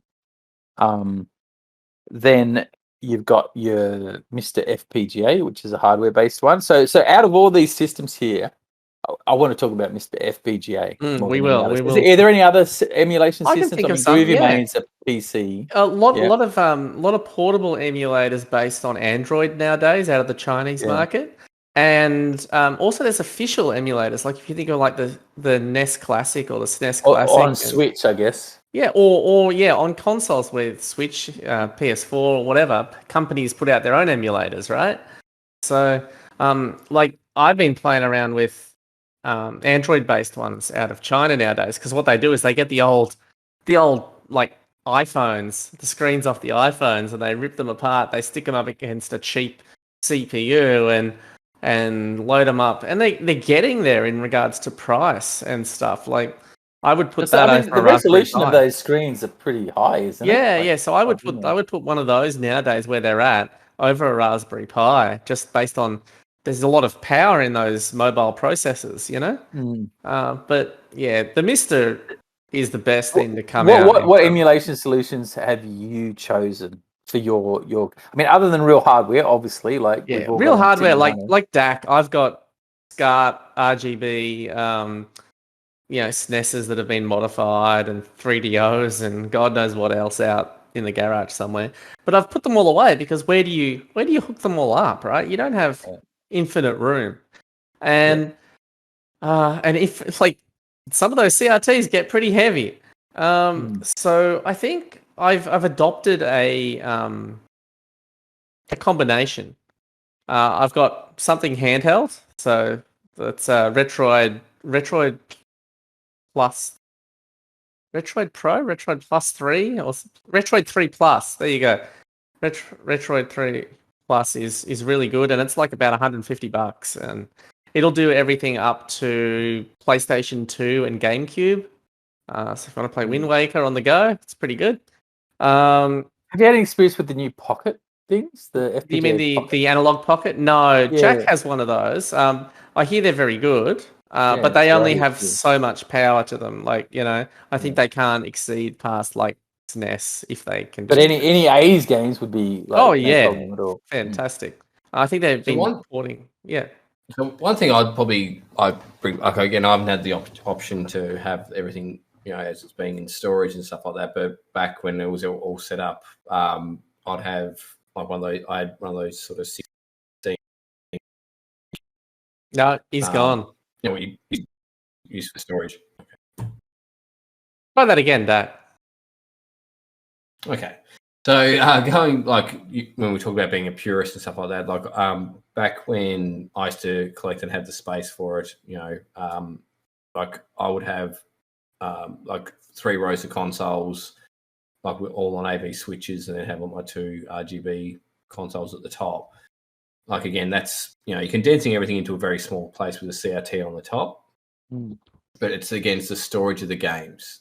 which is I think the main problem. Like, is setting all that stuff up there is fine. Obviously, got to fart ass around to get the power and everything working.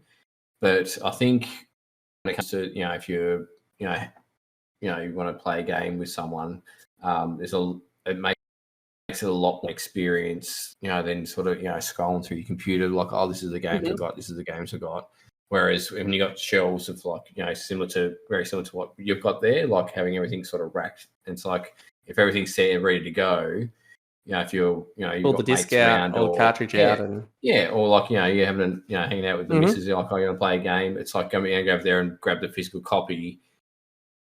Again, it's a completely different experience and more appealing as well to people coming into the house than being like, oh, let's jump on the computer and look what I can find, or look what I've got here, and scrolling through it like that. Whereas you're going through, this is my collection, and I would play like the NES. It's like, oh, looking at the cartridges, you got the boxes, or you can kind of what RetroArch and Launchbox and all those systems are trying to emulate, isn't it? The most at the moment is not having that set up and having that access and things like that. Do you have any emulation systems at all? Me? Just the main one on your on the computer. But again, a lot of people give that stuff a lot of flack, but the stuff like I'm playing, I'm not seeing an issue with like the timing and So you're Aladdin. What are you playing that on? The PB I've got was on the emulator, but it doesn't play any different than it does on console. So I can go from that to the one that's been the release with the Lion King add-in on the Switch, and it plays exactly the same. If I needed to, for example, go somewhere and play like at an event, for example, to do a speed run of it, I wouldn't have a problem going from playing on like the Xbox controller or PS4 controller to the Switch to the original, because they all play the same. It's just as long as you're familiar with how each controller feels different. For me, I think we've come to a point where old systems are emulated pretty well, especially the popular ones, right? Like your Genesis and your Super Nintendo, they're real solid. And I used to be the same as you, Doug. I used to have to hook everything up and play everything, and that changed when I got the Mister, because here's one box that I know, that the SNES is working pretty much exactly like the original hardware, and it's got analog out. I can hook it up to a CRT, and then rather than going to the Mega Drive or the SNES, I can just have the one box hooked up to it. One thing I've been playing around with at the moment is actually emulation from RetroArch on the Xbox Series X. So you can install whatever you want on a Series X, right? It's also a dev box. So you can install RetroArch. So you can install RetroArch and Dolphin and all these. And Xbox has always been a PC anyway. So. So exactly, it's x86, right? So all these emulators are written on x86 originally, generally. So I do believe there's a place for original hardware, but So here's a different perspective for you. So obviously I kind of consider myself. So if I was into consoles, I'd want consoles, and I want that thing you were talking about, like with boxes and cartridges. Like I that is very, very appealing to me. But because I've never really been in console land and it doesn't hold that much desire for me, the Mister, again, is the best solution for me to experience that stuff. And when I want to experience the console stuff, and because I don't have original hardware, I want it to be as close as... But I just got this thing. I want things to be as close as possible to the... If not the original, as absolutely close as possible that I can get. So that's why I've actually got 3 Misters. Both these machines behind me here have got what's called a Mr. FPGA, but it's got a Misticator or a jammer adapter on it, so it just plugs straight in. Now, if this is the kind of purest kind of thing that I'm doing, if I want to, I could have set a flag in the Mr. FPGA where it would do scaling, right? So I could play on a horizontal CRT, and I could play Donkey Kong on this because I'd set VGA or the scaling so that it would scale the screen. But what that introduces is additional processing and lag to what is essentially a hardware-based emulation system. So the closest you can get to the real stuff. So I didn't want to do that. I wanted a vertical version and a horizontal version that would play all those arcade machines that I've never experienced. I can play consoles on if I want, but I've got another Mr. FPGA upstairs, which is my like computer/console version, which is like the box you just held up then. Thank you to Dr. Aaron for 3D printing the case. Yeah, so it's kind of like, for me, if you're going to do it fucking properly. Do it on a CRT if you can. Money bags over here. No, but like I got an old fucking CRT just here, just a TV that I got for $50. I bought a CRT for $10, a TV before, and I can turn that sideways. Or an old VGA CRT for $80. But get something that plays the hardware as close as possible to the original at the cheapest price you can get it, rather than some laggy uber stretch 1690. I read a recent. It sounds like McDonald's trying to do Mighty Wings all over. Yes, stick in your lane. That's exactly what it is. If you're going to do emulation, stick in your lane. So the last thing I want to talk about emulation is the funniest thing I think is perspective of some people on emulate, and I think sometimes it comes from people that didn't actually didn't experience it when they were younger, or didn't have an NES or something, and they're kind of a little younger. But there was a thread on someone that had a big widescreen TV, and it annoyed them so much that there was these black bars down the side of their screen. How do I get rid of the back bars? I want it to be full screen. You paid for the full screen. How dare you? They preferred a stretched aspect ratio over a correct aspect ratio because they wanted to fill in this screen, and it just blew my mind. It was like, this is the preference of people with retro gaming sometimes, and you're completely kind of missing the point when you start doing that. So yeah, I don't know. I think we've got a lot of choice, but saying that, these are super expensive. Okay, so a full Mr. FPGA setup with your I/O board to go out, or your Mr. Kate or whatever to go out, it's going to be probably Australian $800. That's what it is, 600 to 800 with all that gear. The base board itself is $200 or something. I can't even remember how much they are now, Matt. But they've gone up too. Yeah. When I bought it, it was relatively cheap. Like I got my first one a long time ago. So a lot of people would say, well, why did you spend like an original fucking Genesis or a NES will cost you like $150 or something? I don't know, probably cheaper. Well, but what I'm saying is it's equivalent. But what you got to understand is the Mr. FPGA is emulating that thing in chips, in hardware. So it literally is as close as you can get.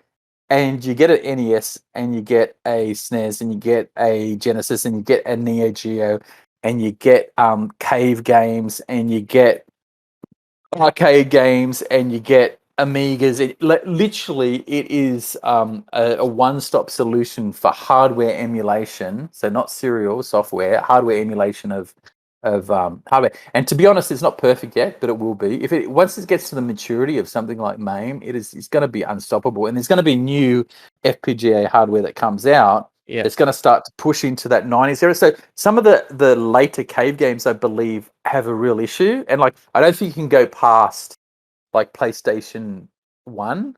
Yeah, PlayStation 1 and Saturn is where we're at. It's kind of, that's the limit of the current FPGA, because there's not this huge supercomputer PC behind it. It's actually on limited hardware, but it's hardware based. And that's one thing that, that's like recently had to get one of my mates to come around to try and get things to work. Like I really want, we talked about on one of the previous podcasts, me playing through Manhunt on PS2 and trying to get a PS2 emulator to work on the computer. That was, for me, that was way out of my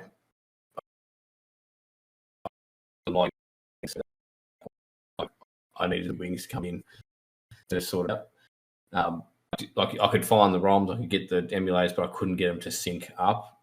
But as soon as he come around, he was fart-ass around for a long time, but then got that stuff to work. But that was one of those things that, like, no way in hell. That's when it gets to that sort of territory where it's out of my lane to be able to sort out.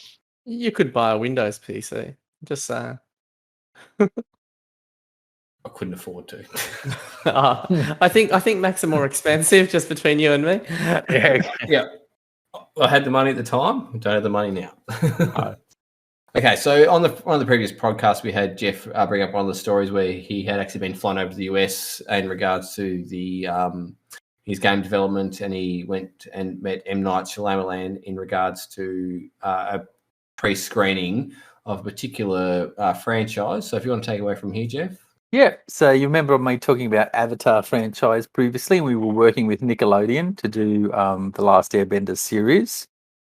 So moving on from that, it was still Nickelodeon, but it also then started I think it was Paramount. Like, sometimes my memory is vague, so I get people's names wrong, I get certain situations wrong, but I try and recall it as best I can. But we were sent over there because M. Night had been chosen to direct. I don't know if he's chosen or he wanted to do it.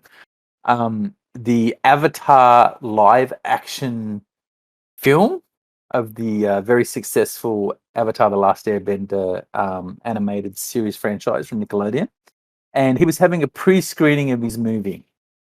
And we were set to do the game, but we had zero information, nothing. We knew it was Avatar. We didn't know what the storyline was going to be, which part of the story it was going to follow, any of that stuff. And the only thing we knew is he was having a pre-screening that was a very select few people from Nickelodeon and from THQ, etc. And that this was my chance, and my job at the time, and I was like a lead animator at the time, was to observe and record information. So it literally was, I got on a plane on like a Friday or a Saturday morning. I cannot remember what day it was.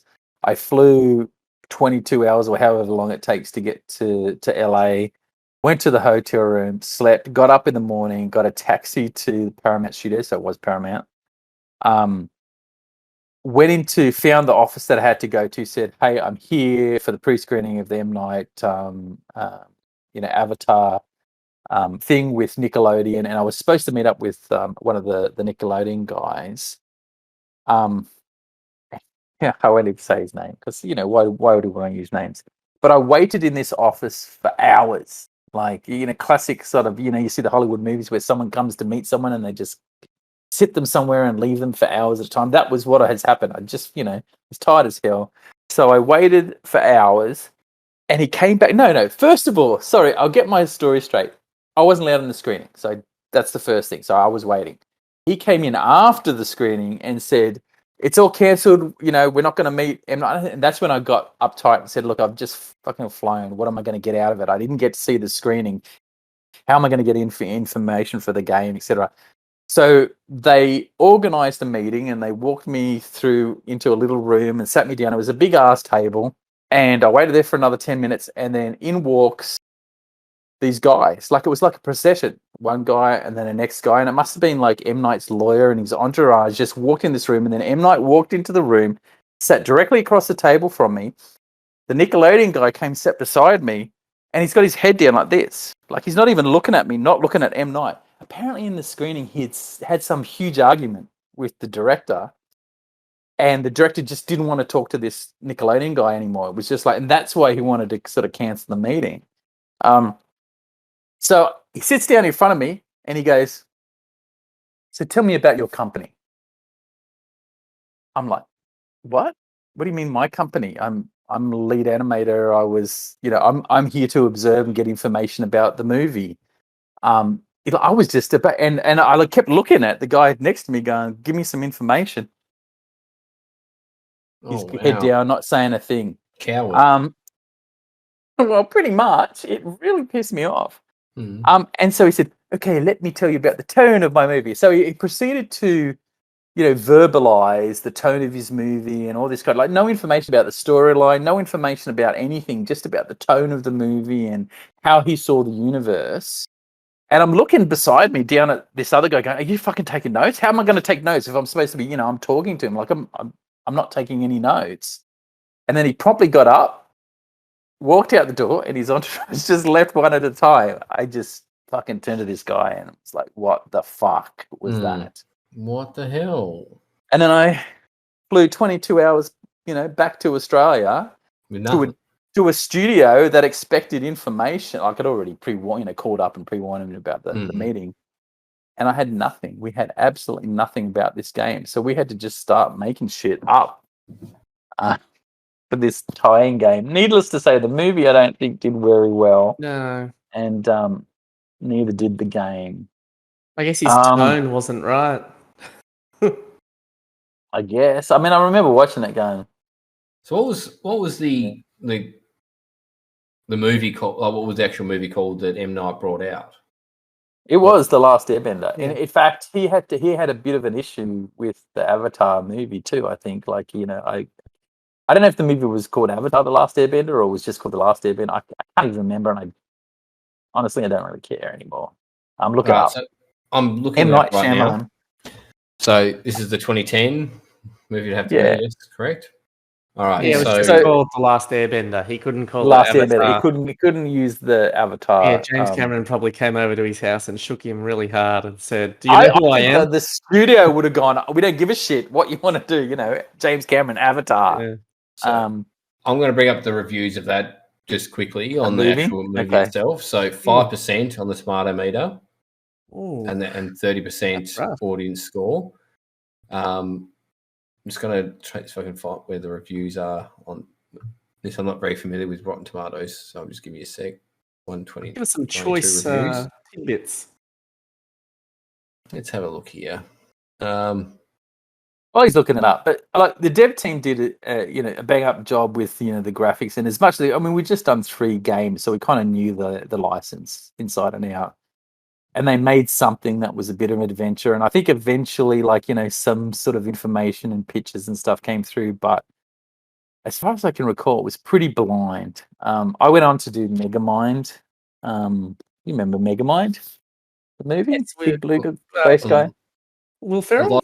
A lot of this, Will Ferrell and stuff. So I did the Wii version of that game after. So that was kind of happening as the Avatar thing was finishing up. So I didn't really have a lot to do with the actual development of the game itself, but I was the sucker that had to do this stupid trip.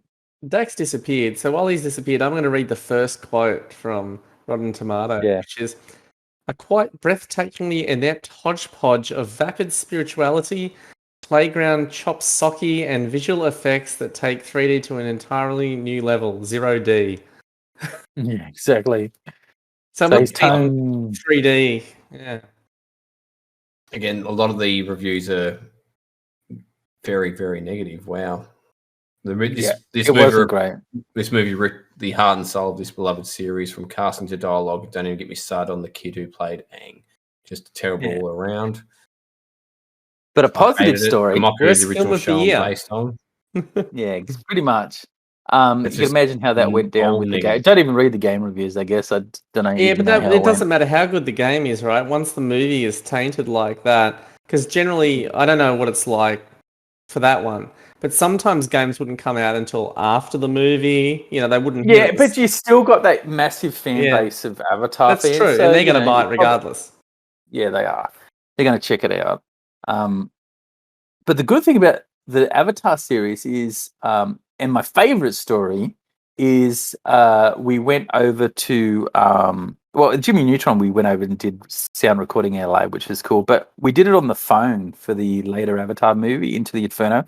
And King Ozai, who is the big bad guy of the whole series, spoiler alert, is played by Mark Hamill. Mark Hamill's the voice actor for this main character.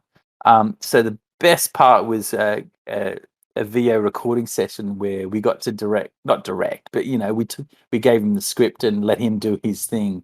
And really, the guy in the voiceover, that owned the voiceover thing, was the one that was talking to him. We got a few chats in there. My only regret is that I didn't ask him, and I'm sure it would have gone down really well. Not. I wanted to get a phone message.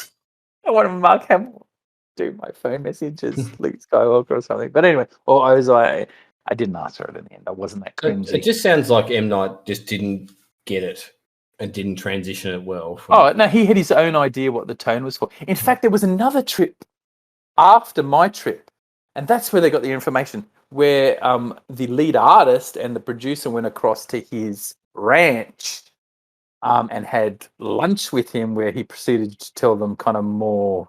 And I think they got a bit of a Who screening and owns a stuff. ranch? This is well into Luke production. not Luke so- Skywalker. George Lucas? George Lucas. George Lucas Skywalker Ranch. So anyway, they're the two kind I've of ranch in the fridge. yeah stories. Paul Now, Newman. the other thing I wanted to touch on in this episode was the cancelled games. And I don't think there's anything that's not out there at the moment. But THQ did 2 games that were cancelled. One of them was Warhammer 40k. So the Silver Soldiers or something they were called, or Silver. I don't know if you guys are familiar with Warhammer I'm at not all. too familiar with it, no. Yeah, but apparently it was a big thing in Warhammer circles, and that had a good year's worth of production before it got canned. I think it came down to an immature kind of like new code base for and gameplay that just kind of wasn't really getting it. Graphically looked freaking fantastic, but yeah, it just wasn't working, and the studio that was the first big failure of the studio and kind of laid off quite a lot of people, pretty much that whole team. And then the other cancelled game that we never finished was the tentpole, the Avengers video game that was supposed to be released with the 2012 movie, the very first movie that started this huge Marvel universe that now exists, was the Avengers, the first Avengers movie. And you I don't know if you recall, but there was no game. People are going, "Where's the game? What happened to the game?" The game was actually shaping up pretty nice. There's like cancelled Avengers 2012, videos online and whatnot.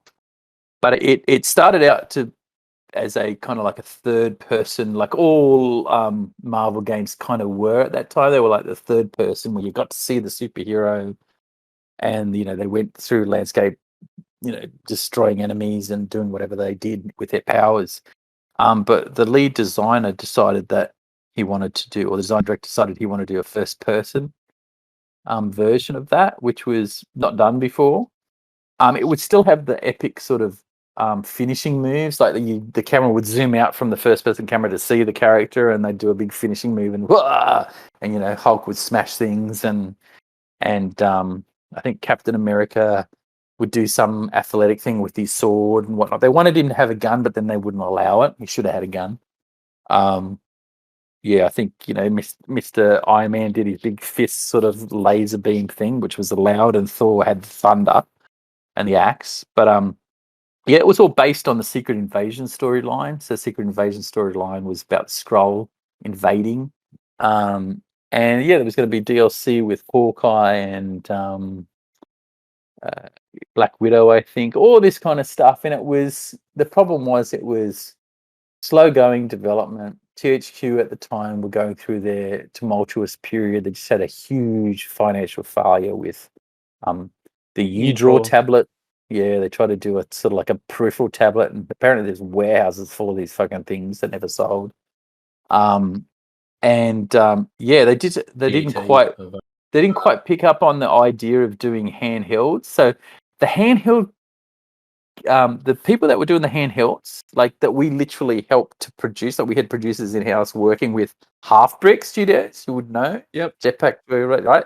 They went on gangbusters and did this amazing stuff. Like if THQ at that time had just had enough foresight to go, instead of we need to do AAA, big console games, into let's produce a lot of experimental handheld games, they'd still exist today. They would have been the Half Bricks of the they Half doubled Brick down on had AAA certain talent. They had certain talent and some other stuff, and they completely doubled down. If it wasn't like an $8 million production and AAA quality, and that's what Avengers. So Avengers was moved from licensed titles, which is what we did with kids games and Nickelodeon. It was moved from licensed titles to core. And as soon as they did that, the expectations for the game became massive. The budget became kind of massive, but not really. It was a weird little transition. And it was kind of moving slow. Like what the programmers did at the end, like the amount of momentum and what they achieved in that period of time that they had, and I can't remember how many months it was amazing, but it just didn't get it there. The funniest thing is they had no idea that this, because the license to have the game, the THQ paid Marvel, what was it? It was some ridiculous amount of money. I think it might have been like it was either 15 million or 25 million bucks to have the license. No wonder Square Enix didn't make any money with that Avengers game. Like it was a ridiculous amount of money to have the license. And they looked at the license costs. They looked at how much was being spent on production, and it just didn't add up for them when their current finals.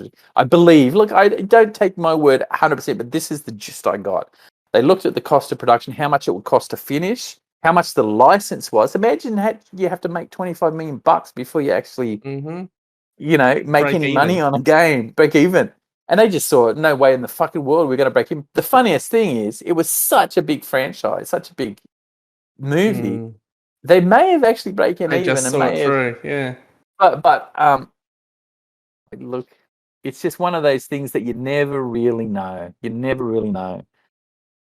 So that was probably the most regretful. A wonderful thing. Yeah. And like the developers put that game up on a pedestal as like, oh, imagine if this came out, this would have been the best game ever.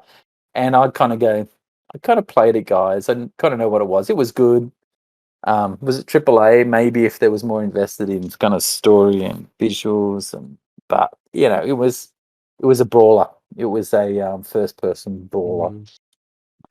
All right, so but yeah, that's my dev stories for today. Hope you enjoyed them. I did enjoy it. Thank you. That was quite interesting. Again, a lot of like the insight to the meeting and stuff like that. Like I can only imagine what it was like to go over there and wait around, especially back then. Like I was angry, man. I can only imagine, like, without the conveniences of like what we have today as well. Like you can sit there if you're sitting there having to wait for hours. You can sit there and go on your phone and watch something on YouTube or do anything. Back then, it was sit there and wait.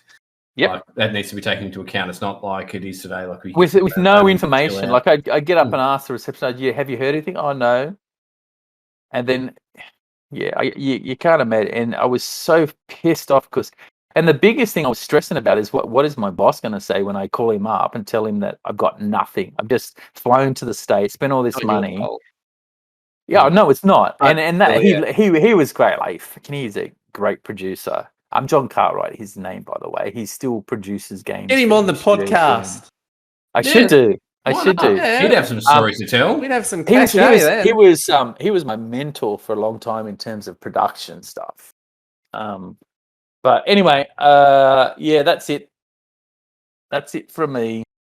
Well, that brings the podcast of the Sunday, the 12th of February, to an end. Again, if you want to bring in any questions, and again, we highly encourage you guys to do this because it'd be something we'd really like to get involved with. Please email us at pressingthepointspodcast@gmail.com, and we'll definitely bring up any topics brought up in that on the following podcast when we get around to it or when I'm not being a coward.